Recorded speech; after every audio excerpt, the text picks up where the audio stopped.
Angular momentum of rigid body in pure rotation, तो L vector of a particle in circular motion, L vector of a particle in circular motion about its centre,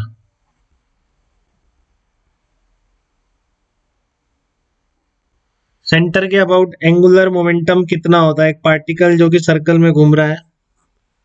ठीक है, उसका centre के about angular momentum कितना होगा। कैसे लिखोगे आप उसको, मान लो ये आपका है सर्कल है, ये आर रेडियस है, ये वेलोसिटी v है, ठीक है। तो पार्टिकल का इस सेंटर के अबाउट m मास का पार्टिकल है, तो आपका इस सेंटर c के अबाउट आपको एंगुलर मोमेंटम लिखना है। तो कैसे लिखोगे, r vector cross M we vector लिखते हो कि नहीं, r vector cross M we vector, तो क्या आ जाएगा, r vector cross M we vector क्या निकल के आएगा, देख रहे हैं सब लोग, ये आपका एम वी वेक्टर होगा, ये आर वेक्टर है, आर को उठा के आगे रख दिया क्योंकि क्रॉस प्रोडक्ट निकालना है, मैं पॉइंट्स की टेल सेम पॉइंट पे कर लूंगा, फटाफट मुझे डायरेक्शन वायरेक्शन दिखेगी। सही कह रहे हैं सब लोग, भावेक, उत्सव, अक्षत, सब सही कह रहे हैं एकदम। तो r vector cross M we vector इसका एंगुलर मोमेंटम हो जाएगा। तो मैग्नीट्यूड, डायरेक्शन तो क्या हो जाएगी, डायरेक्शन तो डॉट हो जाएगी एल वेक्टर की, एल वेक्टर की डायरेक्शन क्या हो जाएगी, डॉट हो जाएगी। मैग्नीट्यूड कितना आ जाएगा, एम वी आर आ जाएगा, ठीक है, M V R sine 90 degree आ जाएगा, ठीक है। अगर आपका ओमेगा की टर्म में लिखना चाहो तो आपको पता है सर्कुलर मोशन में वी और ओमेगा में क्या रिलेशन है, v equals to omega into r, तो आपका एंगुलर मोमेंटम कितना आ जाएगा, एम ओमेगा आर स्क्वायर आ जाएगा, ठीक है। डायरेक्शन क्या होगी, along the axis of the circle हो जाएगी, और आउटवर्ड डायरेक्शन डॉट होगा। तो इतना क्लियर होना चाहिए आपको अब तक जितना पढ़ा है एंगुलर मोमेंटम के बारे में, एक पार्टिकल सर्कल पे घूम रहा है तो उसका एंगुलर मोमेंटम कितना होगा, ठीक है, कोई दिक्कत नहीं। तो ये तो सेंटर के अबाउट है, ठीक है ना। अब मैं एक्सेस ऑफ रोटेशन के किसी जनरल पॉइंट के अबाउट लिख रहा हूं, तो भी आप लिख पाएंगे क्या, about a point on the axis, about a point on axis, इसी तरह का सर्कल में घूम रहा है पार्टिकल, बट मैं सेंटर के अबाउट नहीं लिख रहा हूँ, ठीक है ना, मैं सेंटर के अबाउट नहीं लिख रहा हूँ। ये क्लियर है बेटा यहाँ तक सबको ना, m are square omega, direction भी क्लियर है पार्टिकल की, एंगुलर मोमेंटम की सेंटर के अबाउट, और आपको उसकी मैग्नीट्यूड भी क्लियर है। अब मैं सेंटर के अबाउट नहीं लिख के इस एक्सेस पर, ये जो एक्सेस है इस सर्कल की, इस एक्सेस के किसी पॉइंट के अबाउट लिख रहा हूँ। तो देखो उसको दिखाने का तरीका फिर मैं ऐसे कर रहा हूँ, मैं ऐसे दिखा दूँ ये सर्कल, अगर तो इस सर्कल के प्लेन को इस तरह से दिखा रहा हूँ मैं, आपको क्लियर है व्यू। तो ये आपका सर्कल का प्लेन मैंने ऐसे दिखा दिया इस तरह से, तो आपकी एक्सेस ये हो गई, ठीक है ना।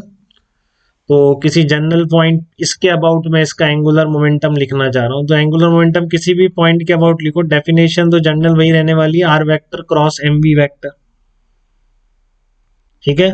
तो इसमें देखो पार्टिकल का वी वेक्टर किधर हो जाएगा, ऐसे घूम रहा है, मान लो पार्टिकल ऐसे घूम रहा है, तो ये आपका प्लेन में, इस प्लेन में है सर्कल, ध्यान से देखेंगे बेटा, और ये एक्सिस ऑफ रोटेशन है, इस एक्सिस ऑफ रोटेशन के किसी पॉइंट ओ के अबाउट मेरे को लिखना है एंगुलर मोमेंटम, ठीक है ना। ये आपका प्लेन ऑफ द सर्कल है और इसकी एक्सिस ऑफ रोटेशन ये है, तो इस ओ पॉइंट के अबाउट मेरे को एंगुलर मोमेंटम लिखना है, ठीक है ना, इस ओ पॉइंट के अबाउट एंगुलर मोमेंटम लिखना है। तो कैसे लिखोगे, तो देखो इस पॉइंट का वी वेक्टर किधर है, ये जो पी पॉइंट है इसका वी वेक्टर क्या होगा, इनसाइड द प्लेन होगा कि नहीं, वी वेक्टर इसका अंदर की तरफ होगा। अगर ऐसे घूम रहा है पार्टिकल, ये प्लेन ऐसा है, तो जब ये कागज के प्लेन को, इस पेपर के प्लेन को क्रॉस कर रहा होगा तब वेलोसिटी अंदर की तरफ जा रही होगी, तो आप बहुत कंफर्टेबली क्रॉस से डिनोट कर पाते हैं उस वेलोसिटी को, ठीक है। तो वी वेक्टर अंदर की तरफ हो गया, ठीक है। आर वेक्टर क्या होगा आपका, आर वेक्टर ये वाला हो जाएगा, ये आपका आर वेक्टर हो जाएगा, ठीक है। तो r cross M we vector को यहाँ पर कैसे बनाऊंगा, देखो एम वी वेक्टर तो अंदर आ जाएगा, एम वी वेक्टर, और ये आपका आर वेक्टर बन जाएगा। तो आपको क्रॉस प्रोडक्ट मैंने इतना सिखाया है, तो क्या आप वो समझ पा रहे हैं क्या, जिसको दिक्कत है वो क्रॉस प्रोडक्ट का वीडियो देखेगा डायरेक्शन वाला, ठीक है ना। R vector cross M we vector, जिसको थोड़ी भी दिक्कत आएगी वो डायरेक्शन मैंने तरह तरह से लेके बता रखी है उसमें, क्रॉस प्रोडक्ट जब वेक्टर्स में पढ़ाए, वेक्टर पार्ट 3 होगा, ठीक है। तो r vector cross M we vector, जिसने समझ लिया है उस टाइम पे उसको जरूरत ही नहीं, उसको पैसे वैसे वैसे ही समझ में आ रहा, ये r vector cross M we vector की डायरेक्शन हो जाएगी। चेक करिए बेटा एक बार, दिक्कत तो नहीं है देखो किसी को। तो ये डायरेक्शन इधर आ रही है इस लाइन के परपेंडिकुलर, उसको यहाँ दिखा रहा हूँ मैं ठीक है ना। इस एल वेक्टर को मैंने कहीं भी वेक्टर है यहाँ पे इसको पैरेलली कहीं शिफ्ट कर दूं, तो ये जो एल वेक्टर आ रहा है आपका इस डायरेक्शन में आ रहा है, r cross m v vectors, ठीक है ना। इस कॉपी के प्लेन को क्रॉस कर रहा है किसी इंस्टेंट पे, मानिए सर्कल में घूमता हुआ, तो उस इंस्टेंट पर इसका एंगुलर मोमेंटम ऐसे आ रहा है, तो ये एंगल मान लेते हैं थीटा है, और ये 90 डिग्री पर आ रहा है, क्योंकि आपको पता है जो वेक्टर आएगा एल वेक्टर या r vector m B vector दोनों के परपेंडिकुलर होगा कि नहीं बेटा। क्रॉस प्रोडक्ट से जो वेक्टर आता है that is always perpendicular to both a vector and b vector, a cross b से जो वेक्टर आता है, तो ये जो आपने एल वेक्टर निकाला है इसलिए इसकी डायरेक्शन इस आर वेक्टर के भी परपेंडिकुलर आ रही है, एम बी वेक्टर तो अंदर जा ही रहा है उसके भी परपेंडिकुलर है, ठीक है। तो इसका मैग्नीट्यूड कितना हो जाएगा, इसका मैग्नीट्यूड लिख दो इसका, देखो 90 डिग्री एंगल है आर वेक्टर और एम बी वेक्टर के बीच, तो angular momentum of P about O का मैग्नीट्यूड कितना हो जाएगा, magnitude of R cross M we vector, तो 90 डिग्री एंगल होने से ये आर है, ठीक है ना। तो ये कितना आ जाएगा आपका R M we sine theta आ जाएगा, और थीटा की जगह आप क्या रख दो 90 डिग्री रख दो, तो कितना मैग्नीट्यूड आ गया, एक्सेस के किसी पॉइंट के अबाउट आ गया r into m. R radius नहीं है, ध्यान से देखें, आर ये वाली है रेडियस, तो इसकी ये है सर्कल, एक्सेस के किसी पॉइंट के अबाउट मैग्नीट्यूड क्या आता है आर एम वी आता है, और ये जो एल वेक्टर आ रहा है थीटा 90 माइनस थीटा, ये भी थीटा,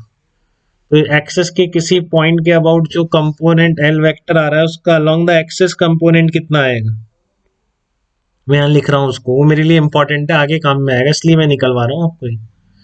पहले मैंने सर्कल का सेंटर के अबाउट हर कोई निकाल देगा, कोई बात ही नहीं है, ठीक है, बट लेकिन मैंने इसके अबाउट पूछा है, तो ये आपका कितना आ रहा है आर एम वी आ रहा है, ठीक है ना। तो component along axis of rotation कितना आएगा, देखो कंपोनेंट ऑफ एल वेक्टर, इधर एल वेक्टर आ गया, ये भी एल वेक्टर है, ये भी एल वेक्टर है, ये जो वेक्टर बनाया मैंने आर वेक्टर के परपेंडिकुलर, तो component of L vector along axis of rotation कितना होगा, component of L vector along axis of rotation,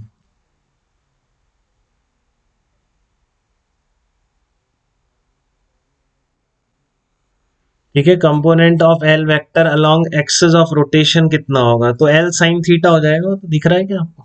ये आपका थीटा है तो L cos theta L sine theta. तो एक बात पे गौर कीजिएगा, पार्टिकल सर्कल में घूमता रहेगा, एल कॉस थीटा वाला वेरी करता रहेगा, एल साइन थीटा हमेशा कांस्टेंट,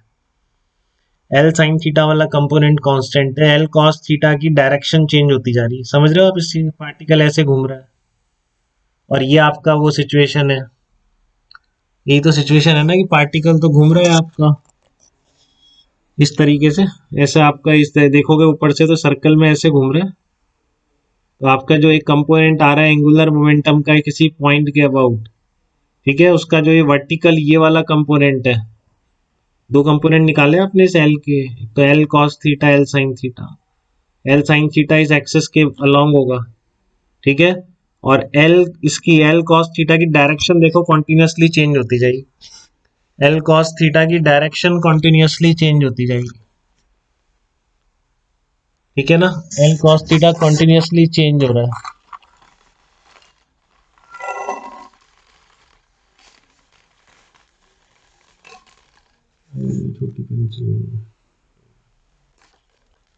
तो आप इसका कंपोनेंट कितना लिखोगे, एल साइन थीटा लिखोगे, तो एल साइन थीटा का मैग्नीट्यूड देखो कितना आ रहा है, एल साइन थीटा, एल क्या लिखा आपने आर एम वी और साइन थीटा, ये आ रहा है, ये कंपोनेंट जो हमेशा एक्सिस के अलोंग रहेगा, कहीं भी घूमता रहे पार्टिकल, ठीक है ना। पार्टिकल ऐसे मान लो सर्कल पे घूम रहा है, इस तरीके के सर्कल पे घूम रहा है, ये रहा, ये आपका इस प्लेन पर पार्टिकल घूम रहा है ना एक तरह से मान लो, और आपकी एक्सिस यहाँ पर है इधर से, तो एंगुलर मोमेंटम के कंपोनेंट आपने किए, ये वाला किया आपने एल, तो ये वाला कौन सा है, ये जो एक्सिस के अलोंग आएगा, एक्सिस के अलोंग वाला है।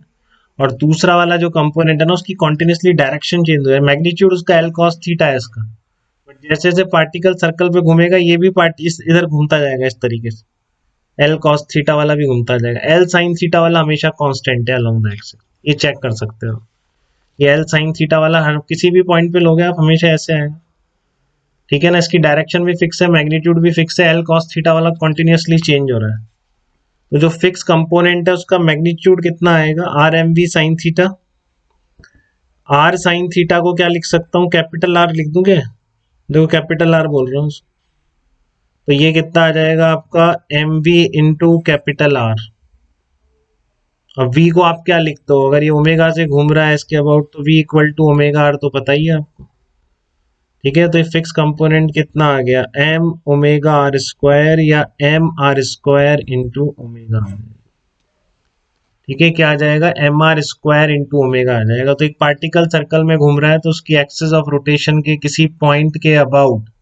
Angular momentum L vector continuously change करता रहता है, क्योंकि उसका एक कंपोनेंट एल कॉस थीटा लगातार वेरी कर रहा है। बेटा समझ रहे हो ना, एल कॉस थीटा ये है एक तरह की।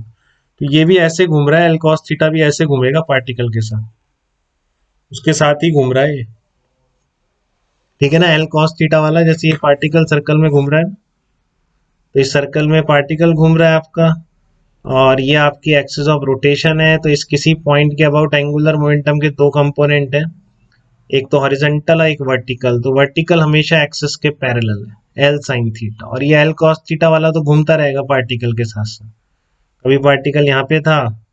तो ये किस डायरेक्शन में था, ये इस तरह से था,